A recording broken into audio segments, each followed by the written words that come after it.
കേസായി. അതെ, അങ്ങനെ രേണുവിൻ്റെയും കിച്ചുവിൻ്റെയും പേരിൽ ബിഷപ്പ് കേസ് നൽകിയിരിക്കുകയാണ്.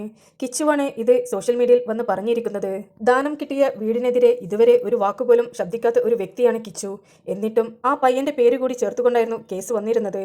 ബിഷപ്പിനോടും ഫിറോസിനോടും എന്നും നന്ദിയും കടപ്പാടും മാത്രമാണ് എന്നുള്ളതായിരുന്നു കിച്ചു പലപ്പോഴും ലൈവിൽ പറഞ്ഞിട്ടുണ്ടായിരുന്നത്. എന്നാൽ രേണുവും രേണുവിന്റെ സുഹൃത്തുക്കളും ചേർന്ന് പലപ്പോഴായി പല വീഡിയോകളിലും ബിഷപ്പിനെ നന്നായി തന്നെ അവഹേളിച്ചിട്ടുണ്ടായിരുന്നു. ഇതേ തുടർന്നായിരുന്നു ബിഷപ്പ് കേസ് നൽകിയിരിക്കുന്നത്. മിക്കവാറും കിടപ്പാടം തിരിച്ചു നൽകേണ്ടി വരുമെന്നാണ് തോന്നുന്നത്. കിച്ചുവിന്റെ വാക്കുകൾ എന്താണെന്ന് കേട്ടുനോക്കാം. എന്തോ അമ്മയുടെ പേരിലും എന്റെ പേരിലുമാണ് സംഭവം കേസായിട്ടിരിക്കുന്നത്. നമ്മൾ ഒരു കാര്യത്തിന് നമ്മൾ ഇടപെടാതിരുന്നിട്ട് നമ്മുടെ പേരിലും കേസായി കിട്ടി. എന്തായാലും ഞാൻ എപ്പോഴും ഈ വീട് വെച്ച് തന്നവരെയും സ്ഥലം തന്നവരെയാണെങ്കിലും ഞാനൊരു ഇച്ചിപ്പോന്ന് ഞാൻ പറഞ്ഞിട്ടില്ല. എല്ലാവർക്കും വളരെ നന്ദി.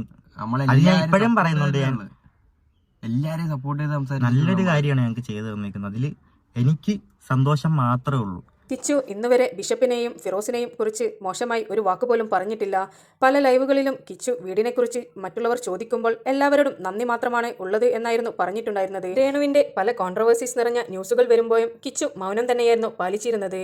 ആര് ചോദിച്ചാലും ആ വീട് വെച്ച് നൽകിയവർക്ക് നല്ലത് മാത്രം ഭവിക്കട്ടെ എന്നായിരുന്നു കിച്ചുവിന്റെ വാക്കുകൾ ഉണ്ടായിരുന്നത്. എന്നിട്ടും ആ പയ്യനെതിരെയാണ് ഇപ്പോൾ കേസ് വന്നിരിക്കുന്നത്. കിച്ചുവിന്റെ പേരിലാണ് വീട് എങ്കിലും അവിടെ വന്ന് താമസിക്കുന്നത് വല്ലപ്പോഴും മാത്രമാണ്. ഋതപ്പനെ കാണുവാനും ചിലപ്പോൾ ചില വീഡിയോ ഷൂട്ട് മാത്രം എടുക്കുവാൻ വേണ്ടിയാണ് കിച്ചു അവിടെ വരാറുള്ളത്. ബാക്കി മുഴുവൻ സമയവും അച്ചമ്മയുടെ കൂടെ പഠനവുമായി തുടർന്നുകൊണ്ടിരിക്കുകയായിരുന്നു കിച്ചു.